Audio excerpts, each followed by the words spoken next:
Great. Thank you for joining us for this webinar where we're going to run through the process for applying to become chartered managers. This video is for those of you doing the full assessment route, which for us at the university means usually people doing the level 5 programme. Karen's joined us from the CMI, so I'll hand over to Karen to introduce herself and get us started. Thanks, Karen. Thanks, Helen. So, hi everybody. As Helen said, I work for CMI. So my job title is, and I'll get this right because it's changed relatively recently. So I am classed as a Chartered Programme Manager. But to all intents and purposes, what that actually means is that I am managing the team who are providing all the service and all the delivery behind the Chartered Manager Award. Also, as Helen said, so today what I'm going to be covering off with you, talking you through, is the relatively new assessment approach, but for the full assessment for Chartered Manager. Hopefully you can see the first slide that I've got showing on screen. This is just giving a bit of an overview of what we'll be covering. So kind of in the next hour or so, I'll be giving you an overview of the process. This is about the full assessment route to award. I'll talk a little bit about support with your application. I'll look at the application itself, so I'll take you through the questions that you're going to be asked to provide your responses to. And I'll talk a bit more about how assessment will work and how assessment criteria are being built into the process. Absolutely, there's going to be time for questions, so I can pause as we go through, or if anybody wants to raise a question as we're going, that's fine. But we'll also should have some time at the end to pick up any questions and mop things up. There's also been a pre-submitted question, which is quite nice because I don't often get those. And I'll come on to that. This is what I think it was about.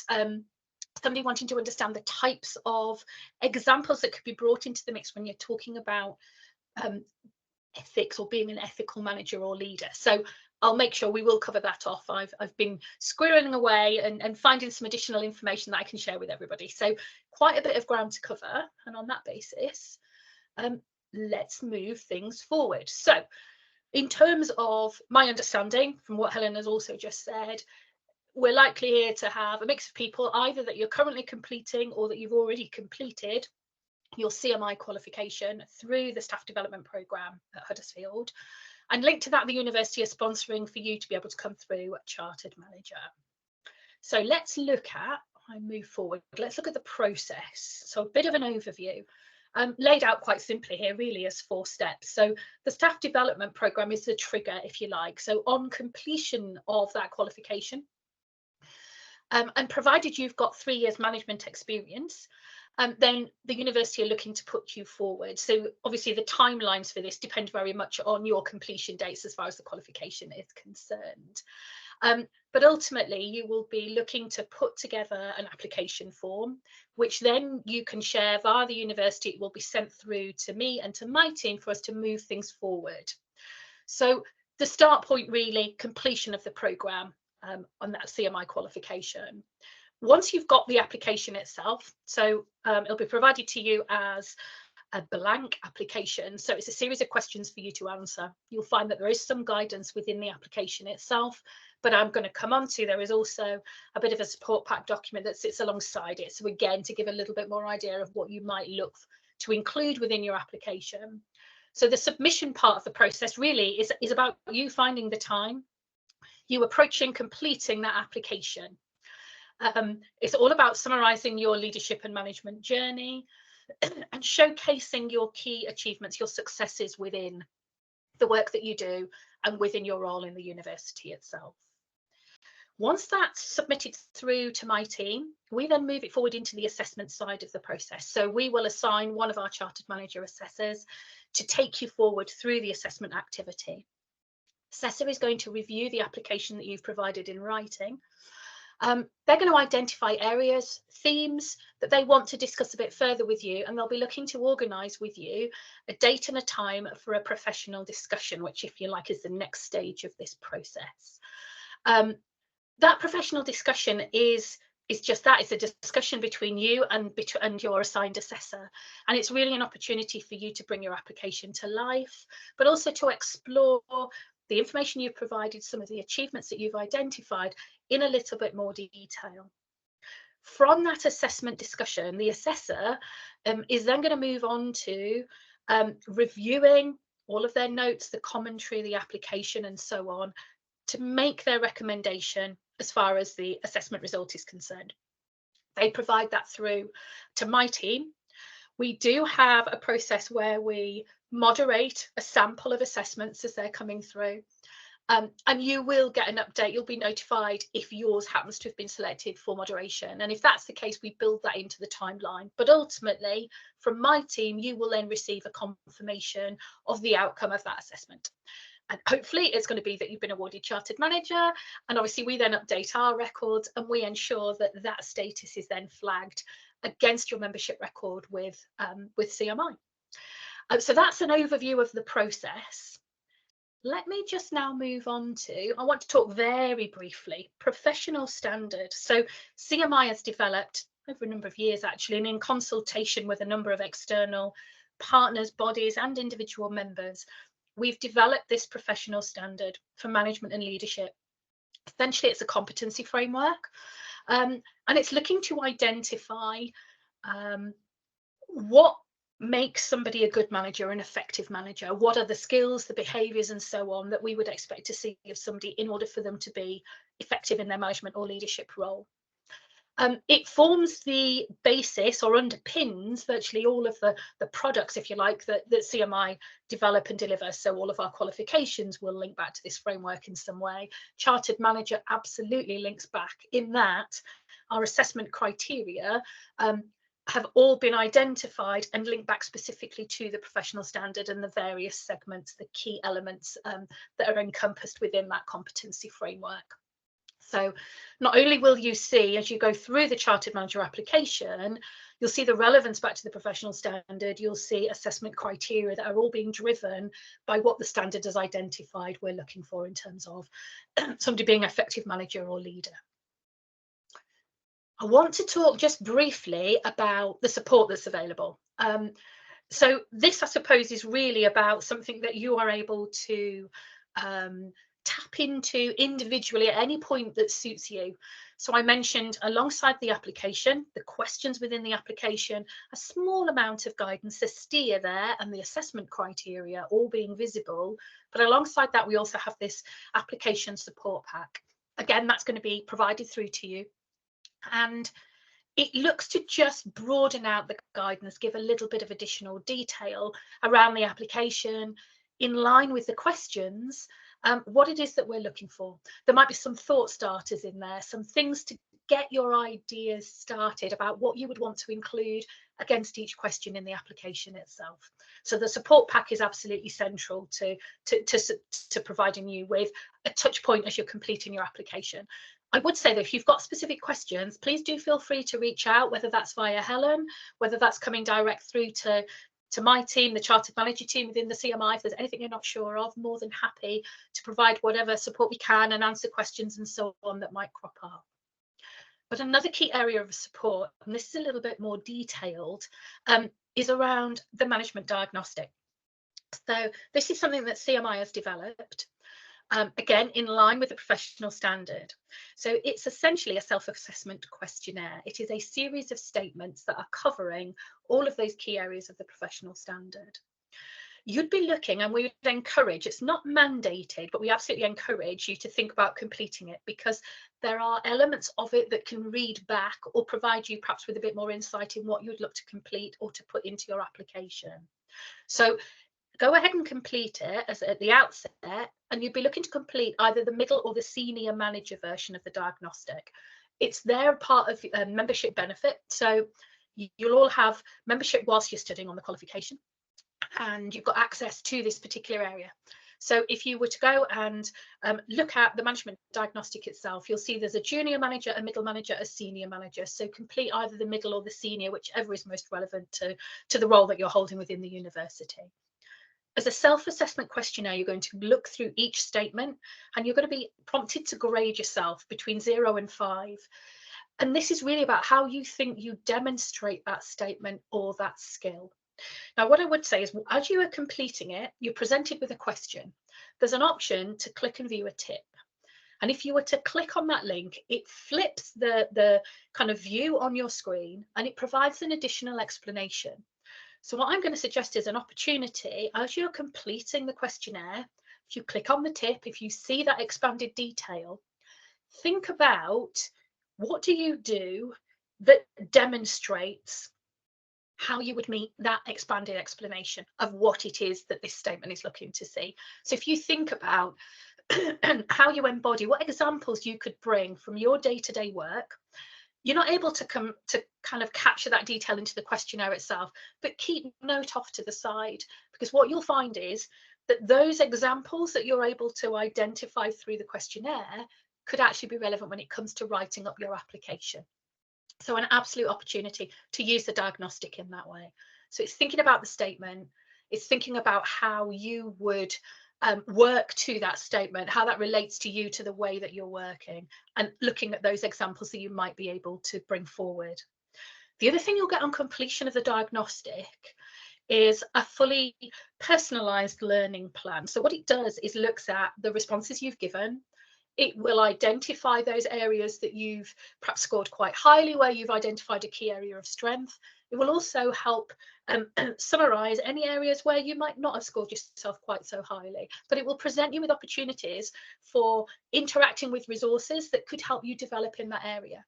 And one part of the application for Chartered Manager is all about your planned CPD. So if you think about completing the diagnostic, being provided with this learning plan and opportunities to develop, those could be elements that you look to bring directly into your application. So what we're trying to do here is, I suppose, give you that additional amount of support, but also identify where, you know, you can complete one activity and it can actually be useful in more than one area.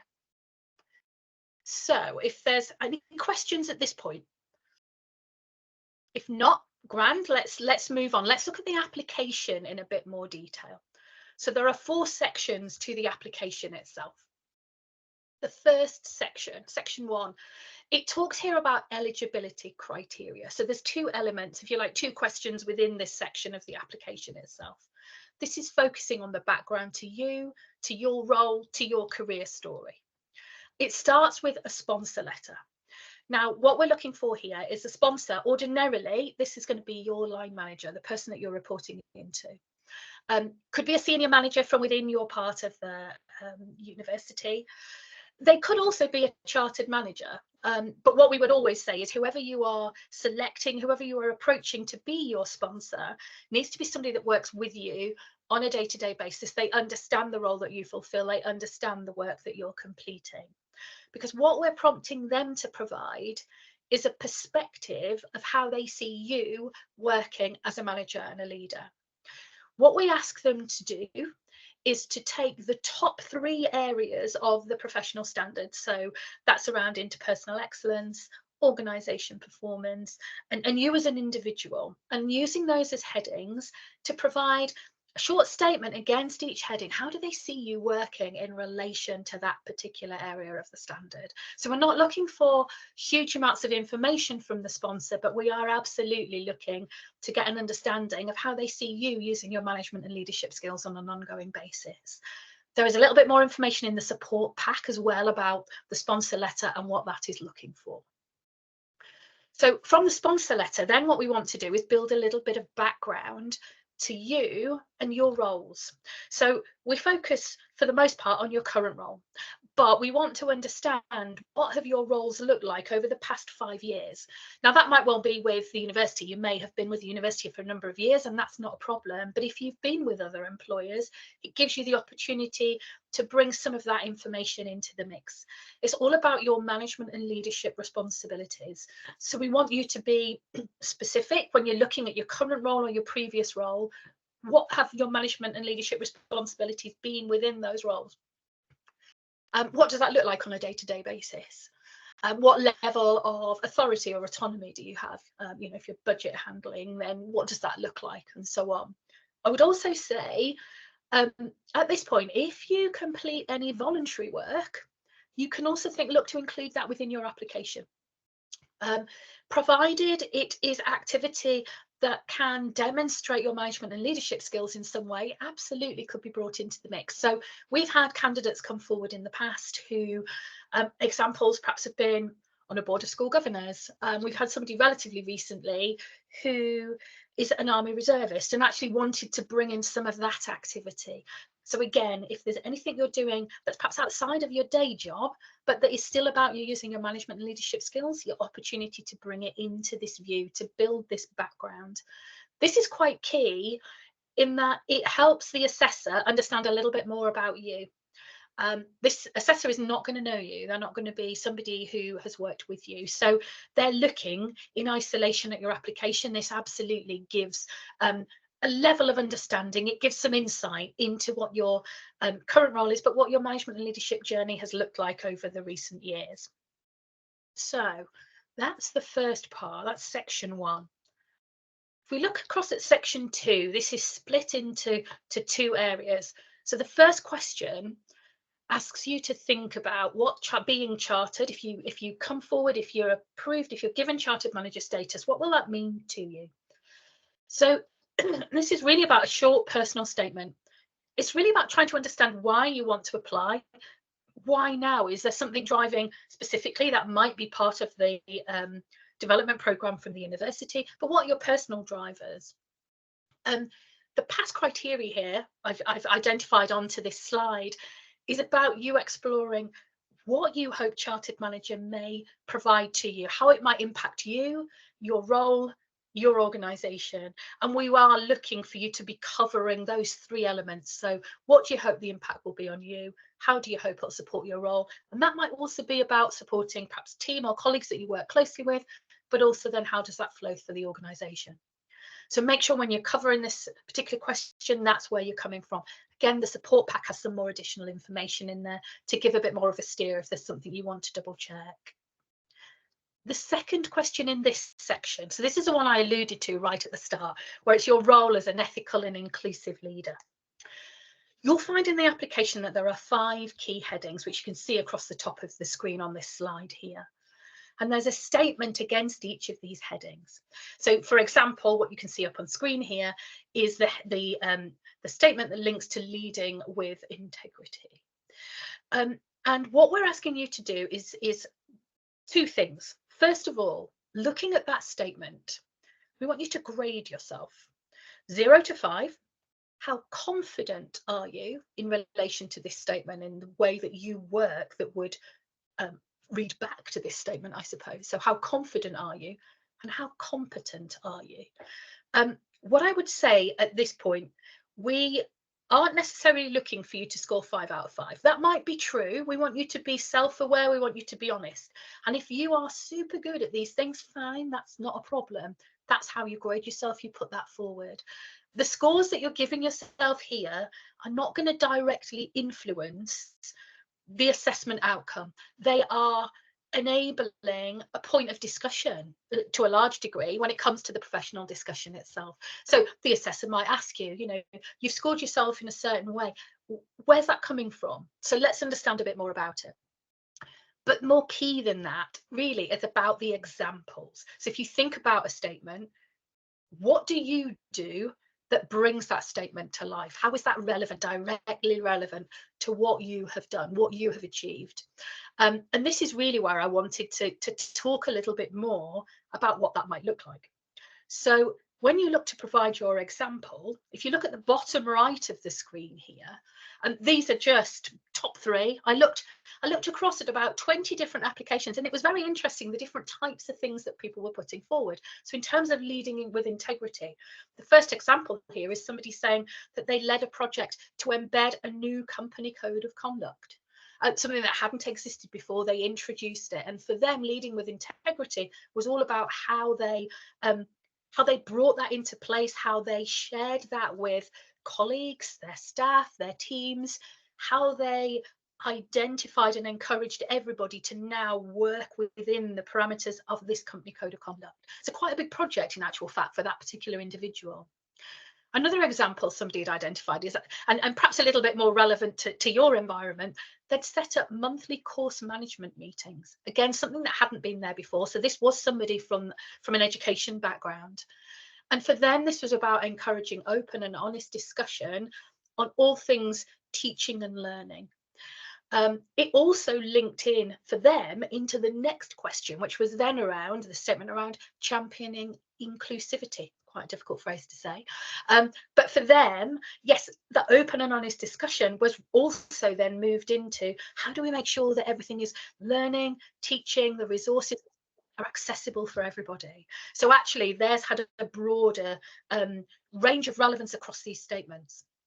The final one you can see here on screen, understanding and acting on student feedback. And more importantly, what this individual identified was how they were being transparent about it. So whatever they're collecting as feedback, being transparent about what are they then doing with it, and actually showing that back with the people who provided it. So to some degree, I know within my work, within the roles I fulfill and within the teams I work with, you know, it's kind of like you said, we did, essentially, is where we come to. So some good examples there. But what I wanted also to do is bring up a few more examples against the other statements. So leading with integrity was the first one, championing inclusivity. So examples here for that. Somebody talked about leading a project to achieve invested in people. And in particular, there are elements of the IP award that do look at inclusivity. Another example from somebody driving an accreditation framework with a focus on inclusivity and access. Again, that reads back to the example that was in the first statement. Enabling flexible working to support childcare or carer needs was something, again, somebody else had identified. If you move on to looking after well-being, there was an example there from somebody saying that they'd expanded an existing return to work policy and they had made much more about the need for phased return. And for them, that was about ensuring that, and this was for people who'd been perhaps off on long-term sick. So actually, this was about ensuring that somebody coming back after a long absence actually is supported and you know, their well-being is being looked after as they're being reintroduced back into their role on a phased basis.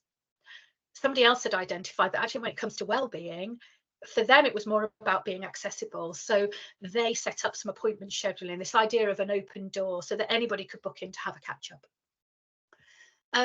And then again, also, somebody here identified extending the support offer to staff. So it was about identifying what resources could be available and signposting them, making sure that everybody was aware of, look, if you've got areas of well-being that you're struggling with, let's understand what we can provide, what we can signpost and what resources are available to you, and making that really obvious and shared around you know, the entire staff within their organisation. If we talk about prioritising the environment, so there was a few that looked to identify that they were going for the ISO accreditation. Obviously, in this particular instance, somebody talked about setting up a green team and making sure that their strategy read into the environmental side of things.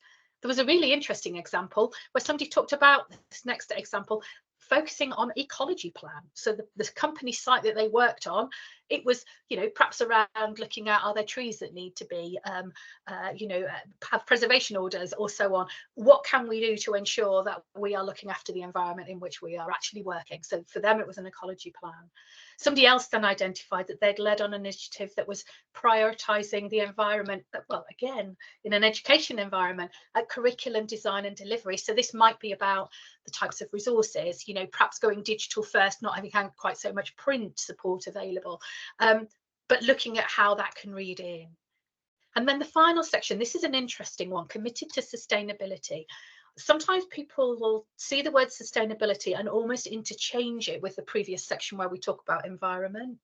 So if we think about what sustainability could be, there were a number of applications where I've seen people talk about balancing these 3 Ps, people, planet, profit. How do you make sure that your approach is looking at all of those things and from a sustainable perspective?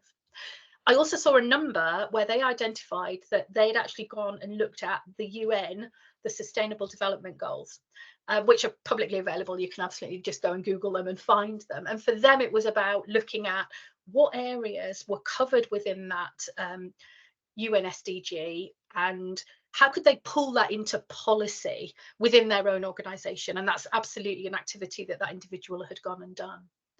But then in a slightly different frame, there was a very interesting one where somebody had talked about selecting suppliers, and for them it was about ensuring that the people that they worked with, the organizations that perhaps they worked with or that they brought in to work on their behalf, had a fully defined environmental approach, that they could see what they were doing around sustainability, and in this instance specific to the environment. But actually they also talked about inclusive practice, so it referenced the fact that, you know, the living wage is something that's important, and actually if it's about sustainability for the people that you're employing, that could well be a key area. So these are just some examples that I literally you know, kind of plucked from applications as I've seen them come through, and this is scratching the surface of what could be much bigger.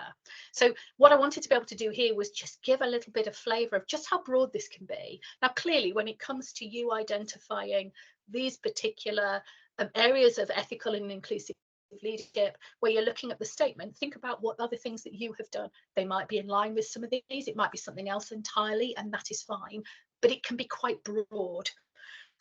So absolutely encourage you to, you know, to have a particular think about that, because I do appreciate sometimes coming up with examples here can be a bit of a challenge. The other thing to identify, we've got 5 areas here. It might be 5 separate examples that you look to bring forward, but if you've worked on a particular project that reads into more than one of these areas, you can absolutely use that same project against each area where it's relevant.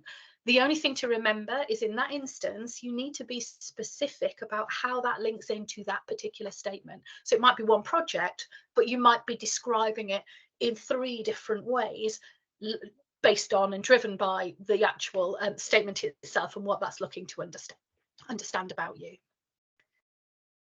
So that's section 2. Can I just say Yes, a little bit there, Karen? I think it's probably useful from a university perspective to pick up on a couple of things in those areas. Obviously, we are a really big organisation, and so we have teams who are doing some of those key pieces of work. Yeah. So it may be that you're thinking about, particularly things like sustainability, thinking about the presentations that the Vice-Chancellor did recently, talking about the financial challenges we have coming up, and you might have already started working with your team on money saving projects, on thinking about how that gets bedded in. You might be working with kind of limited resources at the minute. We're kind of entering a period where we're not really doing recruitment. So you might want to think about well-being through the lens of, we have the same amount of work and we have less staff, and how do we manage all of that? And inclusivity can be around how you're working with staff. It can be about things that you're supporting in terms of how students are supported. So try not to, as Karen says, try to think about each of these in the broadest possible sense, because that will give you the easiest way to answer it. And I think all of us are going to look at those 5 things, and I think I feel a little bit challenged by some of them, but it's not that you're not doing them. It may just be that you need to think about how you present that information. And obviously, that's a point where you might come and have a chat with me or with Danny, come along to one of our writing workshops and kind of have that chat with us then. So the support is available for you if you're really struggling and racking your brains, but also lean into your line managers, get them to help you with that. Thanks, Karen. Thank you, Helen. Excellent. So section 3 of the application is all about showcasing your success. It's about what you've achieved and how you've done it, and how does that make you a really great manager. And it's your examples that you're being asked to bring here, and to bring these 3 areas to life. So looking at these 3 areas in terms of leading change and innovation, managing others, and achieving results. I'd say with each criteria, think big. We're talking about results, the things that you've delivered, ideally of having happened, so the outcomes having been realised in the last 18 months. But we do recognise that there could be activity that goes further back than that, or that predates that timescale, and it's about that may be where you were forming a particular project or starting a particular piece of work. It's the outcome itself. It's what you're describing as the outcome achievement that we would ask to be in the last 18-month timescale. The first question you might ask yourself, because again, sometimes this can be a little bit like, you know, I'm sitting here with a blank piece of paper and I've got this heading, and where do I start? You might want to start by thinking about, what are you most proud of having achieved? So might be, start yourself off with a long list. I would suggest that we then move it down to a short list ultimately. Keep this simple for yourself where you can. You don't need to have multiple examples against each heading. You could, again, have 3 separate examples. You might have one example that you can bring that hit more than one of these headings. And again, that's fine, but be context specific about why this is demonstrating, for instance, that you are particularly effective in leading change and innovation, but also in terms of achieving results. So if you've got something that you're looking to cover either one or more, or maybe all 3 of these headings, again, bring back to where is it relevant to this particular heading, the example that you're bringing. It's also important to not just to think about what you did, but why you chose the approach that you did. And actually, has your approach also had an impact on the outcome that was realized? So yes, it's about understanding what you're delivering for your business, but it's absolutely about exploring how your skills have been applied and what's been the result because of your skills application or the approach that you've particularly taken. An example here I've had from looking at applications before now is perhaps around, we talked about managing others, and we'd had a candidate that was exploring about how they had worked with a group of stakeholders. And that particular individual had kind of gone quite broad. So they'd talked about, or initially they'd explored who their stakeholder groups were. So they'd identified, actually, it's not just one stakeholder group, I've got multiples. Talked a little bit about how they'd identified those groups. They also talked about where there needed to be a slightly different approach to one stakeholder group over another. So it wasn't always a one size fits all. The approach isn't necessarily going to always be that for my 3 or 4 different stakeholder groups, I'm going to work in exactly the same way. So actually, if there was a difference there in terms of approach, what was that and why was that necessary? And how did that have an impact on the overall project and what they were trying to achieve? And ultimately, it was about that individual being able to describe why did their approach, why did all of those things that they had done, why did that make them a great manager? Why did that make that example really key about demonstrating a good way to manage other people? And this is, as I say, you're looking to do this for each of these headings.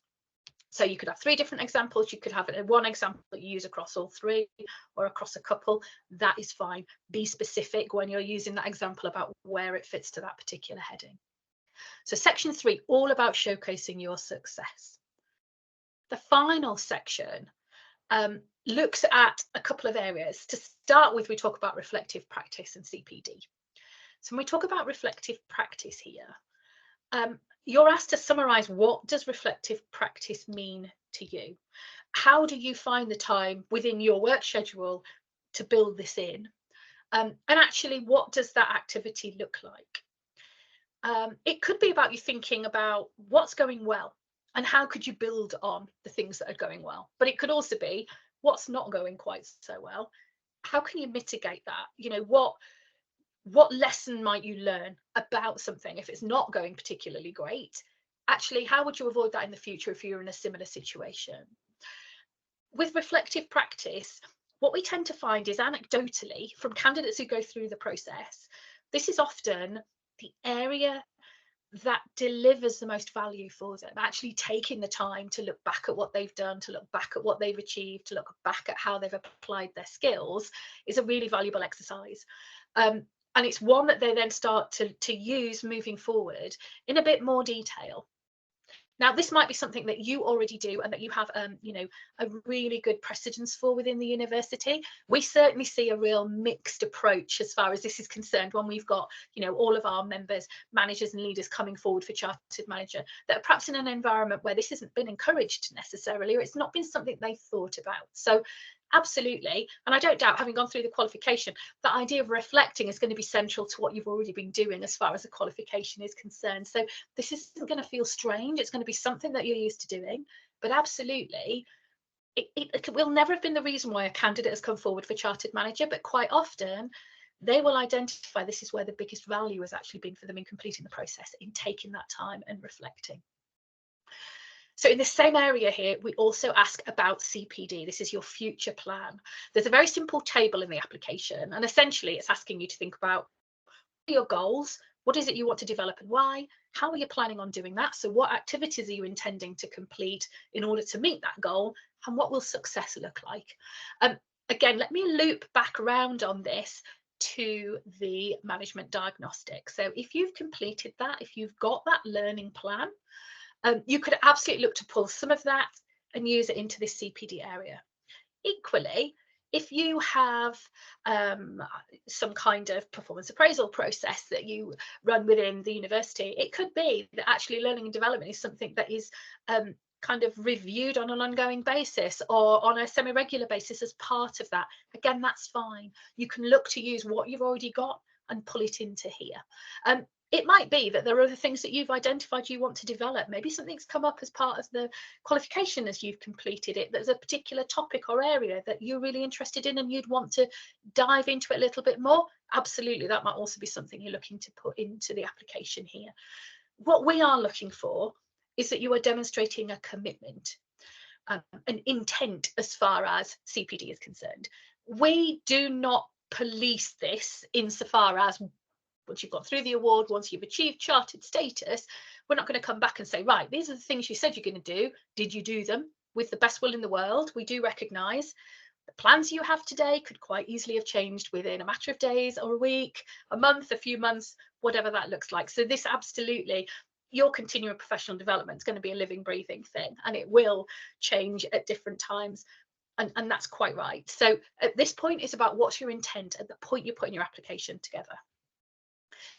The final section, the question within this area of the application, it's all about role modeling good practice. And you're being asked the question, how do you role model good practice as a manager and leader? Now, it's an interesting one because quite often, if you are somebody who is quite self-effacing, the idea of identifying yourself as a role model might feel a little uncomfortable. But I would want to stress here, this is not necessarily about you being a charismatic leader. This could be something you do in a relatively quiet way. So if we were to say, you know, a good start point for this, you might want to think about a good manager that you've had. How did they inspire you? And now think of yourself. How do you inspire others? And how do your actions inspire others? And that might be something that is quite significant. You know, it might be to a large audience, but equally that might be something that's within a relatively small team or a small group of people. Here it's about you being able to identify where your actions are good practice, are good role models for other people in the way that they should be working as a manager and a leader. Again, think about your 360s. If you do one, do you look for feedback from people? If you do, maybe there's something in there that helps you identify where you are a role model. You know, what feedback have you been given? Could that provide content into this particular section? You could, if you wanted, literally go out to your colleagues and ask them directly, you know, what would you say I would identify me as a good role model? And that absolutely could be something that you want to go and explore and go and ask. What you're asked to do here is provide one example of how you have been a good role model. And again, there's a bit more information on this in the support pack. So that, in essence, are the 4 areas of the application. What you will see as you go through it is where it's relevant, there is assessment criteria, or pass criteria identified. This is what the assessor, this is what we're looking for you to provide. It's what the assessor will be looking to identify, either within your written application, but also when it comes to the professional discussion. So we're trying to be really clear at the outset, and as you are completing the application, of what is it we're looking for and what are you being assessed against. So it's absolutely there, front and center. You can see that as you're completing the application itself. If I move on to what happens next. So you've drafted your application, you've provided that through, it's come through to my team to be identified, to be provided out to an assessor. Now is the time for you to start thinking about your professional discussion. So the professional discussion itself is usually about an hour long.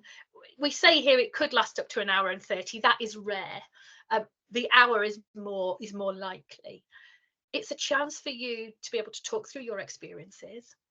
It's a chance for you to bring to life the information you've put into writing in your application. It's not intended to be a live reading of your application. So it's not kind of that and a Q&A. This is very much around a discussion where the assessor's going to be perhaps asking some probing questions. They're going to be looking for you to do the majority of the talking, but they will interject with questions to draw additional information out. There is no hidden agenda here. The assessor needs to be able to see that you have demonstrated the criteria that are needed to be chartered. So not only in your written application, but in the way that you're able to talk about what you've done, how you've done it, how you've used your skills through the professional discussion itself. So anything they ask you is all about making sure, do they have all the information they have and then that they need in order to be able to make that judgment, in order to be able to identify that the assessment criteria for each section have been met. And that's what's driving what this conversation looks like. So it's all about you being able to bring more context, more information about what you've achieved, drill down, bring it to life. I'd also say it's not a test of your memory. You know, bring this along, bring your application along. Absolutely look at it in advance of your professional discussion. So when the assessor reaches out to you, they're looking for a day and a time that's going to work for both of you. That might be, you know, through the working day, might be in evening, whatever that needs to look like, the assessor will work with you to identify a day and a time that's going to be the best option for the both of you. You'll get notification 48 hours in advance that that's coming up as a reminder. So it could be that you look to organise a professional discussion relatively swiftly, but equally, if there's other things happening and that needs to be booked for, you know, a few weeks' time, not a problem. The assessor will work with you on that basis. But ahead of the PD, absolutely come back and look at your application. You might want to look at the professional standard, that wheel again. You might want to go back to the results you got from the management diagnostic if you completed it, and look also at the assessment criteria. You know, if you were assessing somebody, what questions would you be looking to ask? Because that might well be exactly what the assessor comes up with to ask you. So absolutely, you can use that. And logistically, it's the assessor, they will contact you to set up the PD itself. It's also completed as a video call. So it would be primarily through Google Meets, because that's what CMI uses as a business. But essentially, you know, it's on screen, it's a one-to-one, and it's recorded in that way. So that's what the professional discussion is looking for. I mentioned at the outset, as far as the process is concerned, on completion of that professional discussion, the assessor is going to be reviewing everything they've got, all of the notes they've taken. They've obviously got the recording from the professional discussion itself, and they are putting forward their recommendation for a result, should you be awarded Chartered Manager status. Once that's all been finalised, and if that's absolutely the outcome that's been achieved, you'll get confirmation of the fact that you are now chartered. But it kind of doesn't end there. So in terms of what do we ask you to do once you are chartered, you will need to keep your CMI membership up to date. Now, for the most part, I think an awful lot of staff who've completed on the staff development programme are actually added to a corporate membership through the university, in which case that is all handled on your behalf. Whilst you're still an employee with the university, your membership then is still in place. So you've got to tick against that. What we ask you to do is keep a log of your ongoing CPD activity.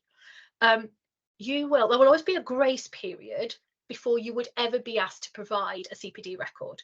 The way that we look to keep award up to date is by somebody's membership being in place, and also by sampling a proportion of our chartered managers each year and asking them to provide a CPD record through to us. But we do have, as I say, this grace period. So you would have at least 12 months before you ever fell into a sampling pot. That's really about making sure that, you know, you don't get awarded one day and then a week later suddenly get a request from us saying, and now can we see what your CPD record looks like, please? So we absolutely have that grace period built in. We are not prescriptive about what CPD could or should look like. The focus for CMI is not about a number of hours. So we're not looking for you to confirm you've completed 30 hours of CPD in a 12-month period. What we want to understand is what have the outcomes of that development, that CPD actually been.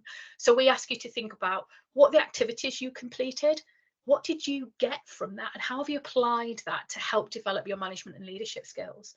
So part of the reason that we aren't prescriptive is we want you to have the broadest option possible in terms of what those activities might look like. Your CMI membership absolutely gives you access to a lot of resources.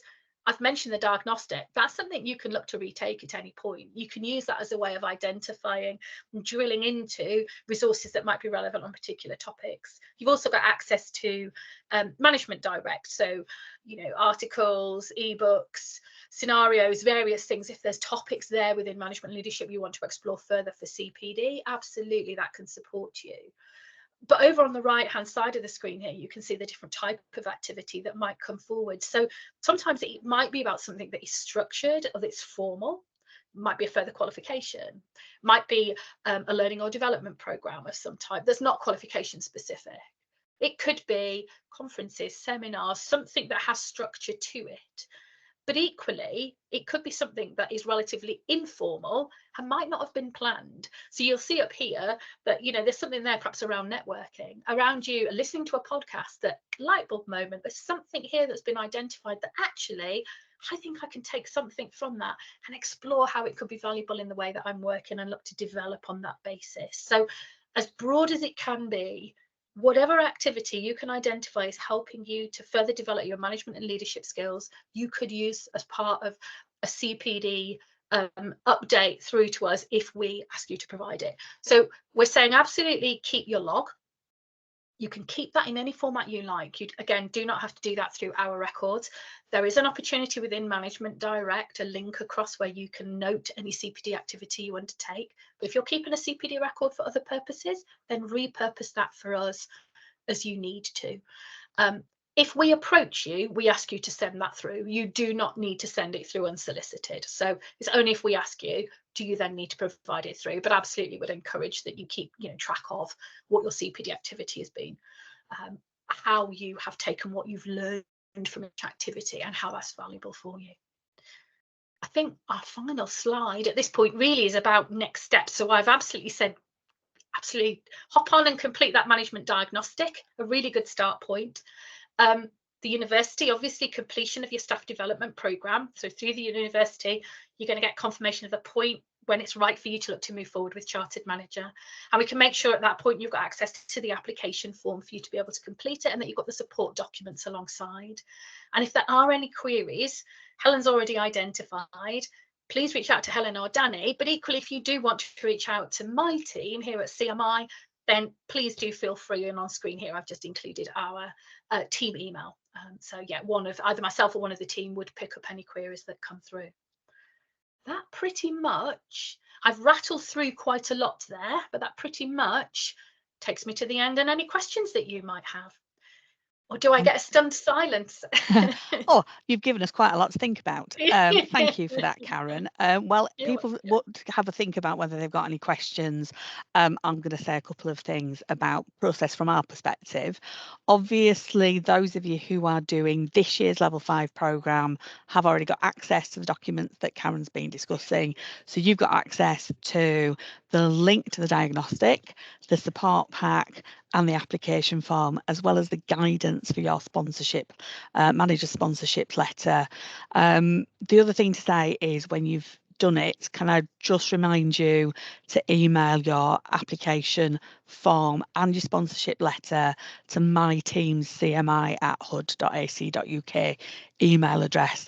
Then we can collate them all and pass them over to Karen, and then we've got a clear line of process that connects all those dots together. The only question I had, Karen, and I know we've talked about it in the past, is just that clarification around what the CMI means by manager, because I think there's a bit more breadth and width to it than I think we would in university kind of parlance kind of talk about what a manager is. So do you want to say a little bit about that, just so we're all super clear? I mean, we talk about being a manager or having management experience, and that can be across a number of different areas. So it could be, it doesn't have to be, but it could be, for instance, having line management responsibility. But that's not an absolute requirement as far as Chartered is concerned, because we do see people come forward who don't have teams that work for them. It could be on a functional basis, perhaps in terms of being a budget holder. It could be about how you are managing resources in some sense.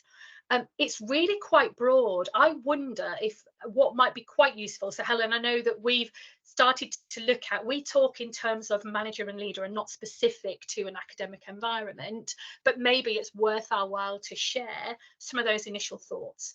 A document that we'd look to pull together. Yeah. I don't have it to hand, which feels like a bit of an oversight on my part at this point, but that's trying to identify what does management experience mean, and it's a range of these things. It's not necessarily all of them. Let me see if I can find it. This is an on the spot test. Because I know we've talked about that kind of, somebody who is responsible for things, somebody who is making decisions, maybe somebody who's in a project management role. So there are lots of different ways that that looks at the university. And I know from this, working with this year's cohorts, we've got some people who are managing functions or managing areas, managing pieces of work that need to be done, that cover a lot of kind of different ways that they interact. People who are maybe thinking about the challenges of dealing with managing change processes. We've had quite a lot of mergers within our school system. So there's definitely all of those things that kind of make up this kind of broad range of realities. So I know when we talk about managers, sometimes that makes people go like, well, I don't line manage anybody and therefore it's not me. But I think it's really important that we are super clear about the fact that it isn't just about line managing. And as we said before, if anybody's got any questions about how their role fits in that, I'm more than happy to point out all the ways that I see them being a manager, because sometimes that's really helpful. I must admit, so I found the document. Now I've tried to pull it across. I don't know if you can see this. Are you still seeing the presentation? We're still seeing your slides. What I might do is stop sharing and then reshare. Nice. So this is a good Kath, practice for me on Teams. I'll just answer Kathy's question while you do that. Okay. Kathy, you can find, as you've rightly pointed out, all the stuff that you need is in the Teams for your cohort. So this year's cohort, you can find the materials. If you go into our team for the Level 5 programme, there is a Channel D, which is Charter Manager Application Process. If you go in the files system for that, you can find all the materials that kind of talk about the application form, the support pack and the sponsorship letter. And I think the management diagnostic is a tab at the top of the page. For those of you who've done previous cohorts, I have sent some of that stuff out to you. But if you want me to, I can give you access to this year's team. Just drop me an email and I'll do that, if just in case you want the most up-to-date version of things. So Karen's shared us with that handy document on management experience. Yes, here it is. Excellent. Kathy's saying she's found it. It was hiding. We love things that hide. So yes, management experience. This is something that we had looked to pull together, because again, we get people asking us, look, if they want to come into membership with CMI, we talk about somebody having management experience and they want to understand what could that look like. Now, this obviously is non-specific as far as it's not talking to an educational environment. But here it talks about having a mix of responsibilities and experience across a range of management areas. So that could include, actually, let me make it slightly bigger. There we go. So it could include, yes, it could include managing people. So it could be about having line management responsibility, could be about setting objectives and targets, could be about reviewing performance or supporting development in some way. But as I've said, you do not have to be a line manager in order to have management experience and in order to come through for chartered manager itself. It could be that the focus for you might be around managing projects or operations. So this identifies it could be about design and planning or the implementation of operational activities or operational plans. It could be about monitoring those projects or operational deliverables, ongoing or continuous improvement. So that might be an area. If you're talking about change, again, happens to an awful lot of us quite a lot of the time. So in that instance, about identifying perhaps change opportunities, you might be the person who's actually identifying and driving the change activity itself. But it could be about having plans, creating plans for how you're going to manage what that change looks like and how that's going to impact on the people that you work with alongside, or a team if you have them. Could be about managing process to identify and implement innovation, looking at doing something differently. you know, how in an educational context, not quite sure if I think about how I've seen that from candidates coming forward, perhaps where they're not from an educational environment. This might be about, do you know what, actually something that Helen alluded to earlier. We have all of these processes, we have all these activities and things that need to be done. We now maybe have less people to do them. So actually, what do we put in place to streamline or to try and simplify some of those activities we can, so that we're still able to operate, to still able day to day for things to run the way that they need to. So absolutely, innovation in that instance might be about making efficiencies. Working with stakeholders, monitoring and measuring outcomes of change are other areas within that. And then beyond that, I think I alluded to earlier, if you have budget responsibilities, if you're managing finance, but it might be about managing resources, whether that's, you know, physical resources, whether that's people.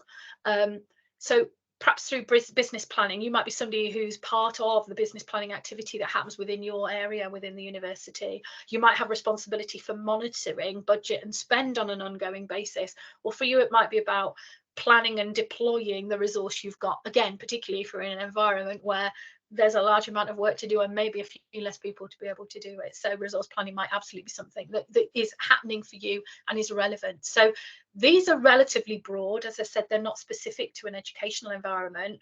But I think if you're not sure, reach out to Helen, reach out to Danny, because one of the things we have also said that we potentially will look at is, do we come up with a version of this document that is specific to an academic environment and broadens some of these things out, or looks to provide a bit more of a steer where it's more relevant to the environment that you are used to working in. So we absolutely can, you know, look at this. I would say, you know, a little bit like, just because you don't have, maybe you don't have the name manager or leader in your job title does not mean that you are not doing those things. So we do not get hung up on a job title being the only thing that would tell us about what somebody is doing.